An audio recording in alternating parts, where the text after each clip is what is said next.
First though, we talked about A for attitude. Well, Madonna has it by the bucket loads. She's grabbed acres of newspaper coverage as she kicked off her world tour in Barcelona. Here's a glimpse of Madonna in action. Sisters entwined, astral bodies drip like wine. All of nature ebbs and flows. Comets shoot across the sky, can't explain the reasons why. This is how creation goes.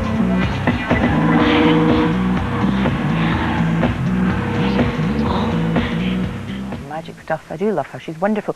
Ben Todd from the Star newspaper was at the concert where Madonna went through all those numerous changes of costume, and Dion St Hill is also with me to talk about what impact this tour might have on what we actually wear this summer, because it could well do that. Ben, it's good to see you. Nice to see you. So what was the concert like then? It was brilliant. It wasn't a soft concert, I suppose. It was a very sort of, there was a lot of violence, there was a lot of sort of sexual connotations.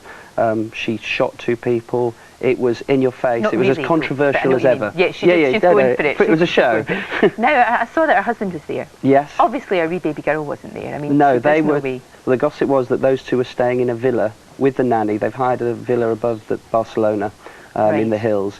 But Guy quietly watched from the side of the stage. Right. But he kept out of the limelight. I mean, at the time, the journalists, none of us saw him. He really was keeping a low profile to let his wife take the credit, I suppose. And also with the content of that, you couldn't bring your kid. I mean, I know she's wearing a T-shirt. I don't know if you can actually see that there, but she's wearing a T-shirt that's got mother on it.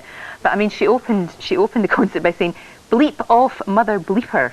Were the words that she says, which I obviously can't say the total words, so you wouldn't really want your baby girl there to hear that, I suppose. No. But the whole thing, I mean, she's always been somebody, though, that does set out to shock, if you like. And I mean, you think she's a 42-year-old mother of 2, and she still can do it. Well, that was the thing that stunned me. I mean, we all sat down, and you thought, now she's happily married, you know, she's not trying to make it, she doesn't need to shock. So we all just sat down, prepared for the gig, and then suddenly, that's the, 3 songs in, she doesn't say anything until that, and that's the first thing.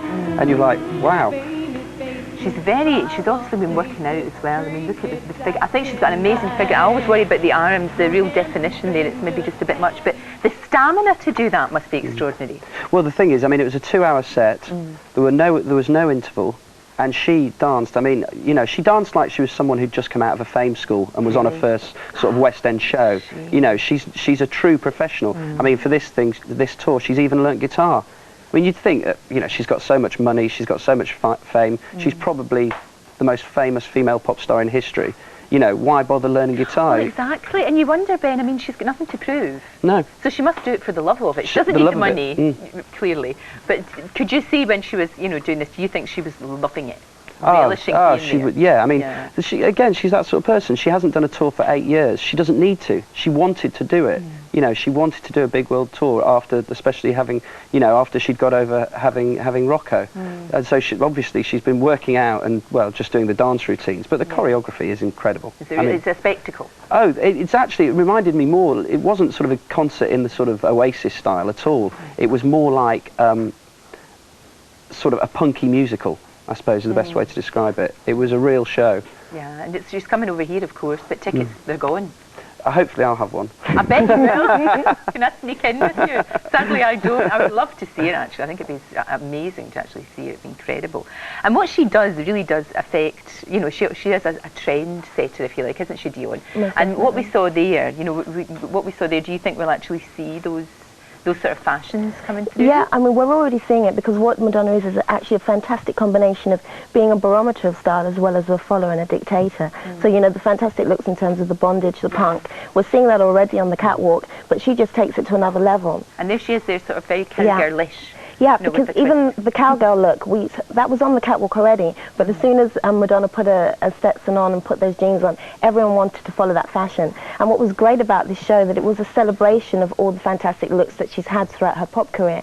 Here we've got the whole kind of geisha look, but she's vamped it up, she's put a little cyber edge to it. So you had that whole kind of geisha thing, you had the cyberpunk, You had the whole kind of G.I. Jane's, all of the looks that she's really encapsulated. Yeah, it did do that, and then at the end, to just prove that, the final shots on the big screen were going back throughout her career, her whole different looks. So that was obviously what the previous, 119 minutes had been doing, to then show you it as it just went through the sort of 20 different images of her looks, which are incredible. I mean, sometimes you can't believe it's the same person. When I was like, oh gosh.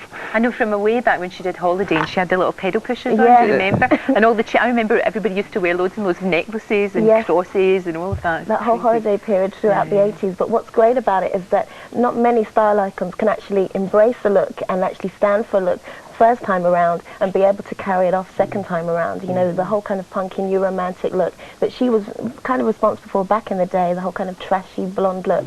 She can wear it and wear it well in 2001 at 42. Well, she starts off the gig with the kilt and, that style. I thought you might, yeah. I did like the kilt. I don't think she's suddenly become a Scotland football fan. No, I think it was a nod to the Pistols, the Sex Pistols, and the new romantic look that she was sort of involved in, sort of big country, so there's a Scottish angle. Absolutely. And also to Guy and the wedding, I'm sure that was involved. So Ben, you enjoyed it so much, you're going back. Of course, yes.